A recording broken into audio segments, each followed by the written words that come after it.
السلام علیکم ویورز۔ تہجد کی سب سے بڑی طاقت یہ ہے کہ تہجد تمہارے دل کو اللہ کی طرف موڑ دیتی ہے، پھر انسان کی طلب نہیں جگاتی، پھر اللہ سے ملاقات کی طلب سونے نہیں دیتی، پھر بس اللہ سے محبت ہو جاتی ہے۔ جب پہنچ جاتی ہے تمہاری اس تک صدائیں تو وہ بدل دیتا ہے نصیب کی لکیروں کو بھی، کیونکہ وہ الخالق ہے، اس کی بارگاہ سے کوئی بھی خالی ہاتھ نہیں لوٹتا۔ اللہ جب کوئی چیز دل میں ڈالتا ہے تو کہیں نہ کہیں نصیب میں جگہ ضرور رکھتا ہے۔ اللہ نہ چاہے تو تم چاہ بھی نہیں سکتے۔ اللہ دل میں تڑپ اسی لیے پیدا کرتا ہے تاکہ تم دعا کے ذریعے اس چیز کو حاصل کرو۔ تمہارا اللہ با اختیار ہے، وہ چاہے تو لمحوں میں زمین کو آسمان اور دعا کو تمہارا مقدر کر دے۔ اس کی خدائی میں کسی کا کوئی دخل نہیں۔ تہجد کی دعائیں تو اس قدر خاص ہوتی ہیں کہ انہیں سننے کے لیے اللہ خود پہلے آسمان کی طرف آ جاتا ہے۔ اس پہر کی گئی فریادیں عرش تک رسائی پاتی ہیں۔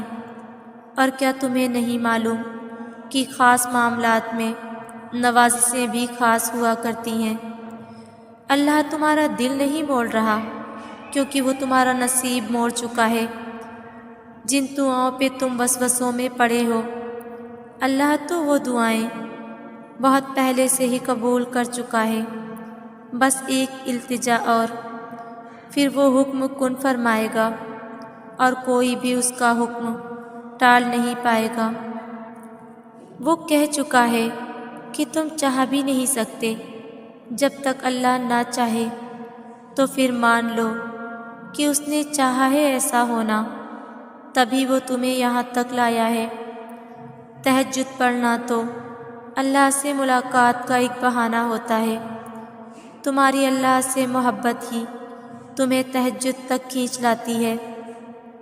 اللہ کی ذات پر کامل یقین رکھنے والے کبھی بھی ذہن میں بہتے وسوسوں کو خود پر حاوی نہیں ہونے دیتے، کیونکہ وہ جانتے ہیں کہ اللہ کے لیے ناممکن کا لفظ بے معنی ہے۔ جب وہ کسی کام کو کرنے کا ارادہ فرماتا ہے تو پوری کائنات میں کچھ ایسا نہیں جو راہ میں رکاوٹ بن سکے۔ یہی اس کی شان ہے کہ جب وہ نوازنے پر آتا ہے تو انسانی عقل حیران رہ جاتی ہے۔ تہجد کا آغاز انسان سے تو ہو سکتا ہے، مگر اختتام صرف اللہ ہے۔ دل میں اٹھتی ہوئی مسلسل تکلیف جب رات بھر جگائے رکھتی ہے تو روح کی بے چینی اللہ کے روبرو لا کر کھڑا کر دیتی ہے۔ پھر کچھ درد سنایا جاتا ہے اور دعا کے لیے بے جان ہاتھوں کو اٹھایا جاتا ہے۔ جب سارا غبار باہر نکل آتا ہے تو سکون کی عجیب سی کیفیت طاری ہو جاتی ہے، جیسے سارے دکھ کسی نے اپنے اندر جذب کر کے روح کو آزاد کر دیا ہو۔ اللہ سے کی گئی وہ ایک ملاقات، وہ ایک گفتگو ساری الجھنیں سلجھا دیتی ہے۔ پھر مجازی دکھ نہیں بلکہ حقیقی محبت سونے نہیں دیتی۔ پھر رات کی نیند اچھی نہیں لگتی، پھر بس اللہ سے ملنے کی طلب رہتی ہے۔ پھر دنیا کی خواہشیں ختم ہو جاتی ہیں اور عرش والے کی لت لگ جاتی ہے۔ تہجد اللہ کی طرف سے دعوت نامہ ہے۔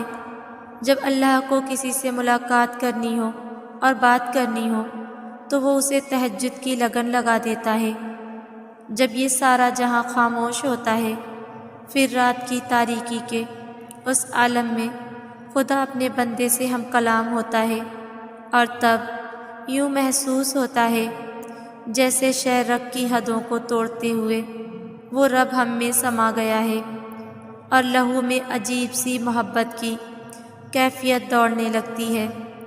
پھر میرا رب فرماتا ہے، مانگ مجھ سے میرے بندے، تو نے جو مانگا میں نے دیا تجھے، مگر تب اللہ کے سوا کسی کی طلب ہی نہیں رہتی، اور پھر طلب اللہ کی ہو اور وہ نہ ملے، ایسا تو ممکن ہی نہیں۔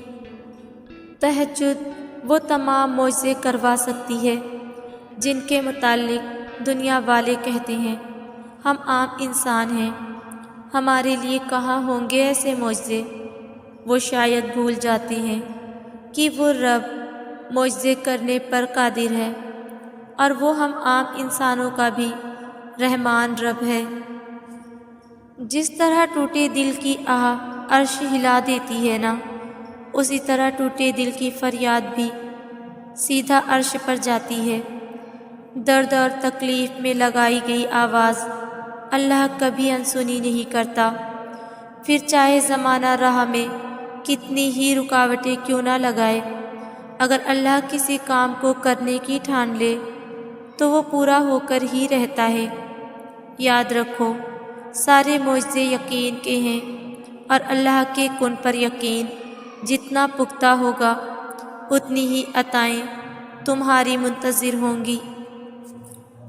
بعض اوقات ہم کسی چیز کو تہجد کے سجدوں میں مانگتے ہیں، اس کے لیے روتے ہیں، بلکتے ہیں، جبکہ وہی چیز کسی دوسرے کو بغیر جستجو و چاہت کے، بغیر کسی مشقت کے مل جاتی ہے۔ بس یہی ہمارا امتحان ہوتا ہے۔ سب کا ایک دوسرے سے مختلف، ہر انسان کسی نہ کسی چیز کی تلاش میں، جستجو میں ہے، اس لیے جو مل گیا ہے اس رب پر یقین کریں اور اس کا شکر ادا کریں، کیونکہ بہت سے لوگ اس کے لیے ترس رہے ہیں، اور جو نہیں ملا اس کے لیے اللہ رب العزت کی رحمت پر کامل یقین رکھتے ہوئے دعائیں جاری رکھیں۔ اللہ سے اچھے گمان رکھیں، حالات چاہے کتنے بھی ناقابل قبول ہو، توکل اس کی ذات پر رکھو۔ جیسا گمان رکھو گے ویسا ہی پھل پاؤ گے۔ اس کی ذات پر بھروسہ کرنے سے صحرا میں زمزم پھوٹتا ہے، مچھلی کے پیٹ میں انسان زندہ رہ لیتا ہے، آگ ٹھنڈی ہو جاتی ہے، سمندر کا سینہ پھٹ کر راستہ مل جاتا ہے۔ ساری بات بس بھروسہ کی ہوتی ہے۔ اللہ کسی کو مایوس نہیں کرتا، اس سے مانگتے رہو، ایک دن یا تو وہ تمہیں عطا کرنے کے بعد پرسکون کر دے گا، ورنہ اس احساس سے بے نیاز کر کے مالا مال کر دے گا۔ بس یقین رکھو اس رب پر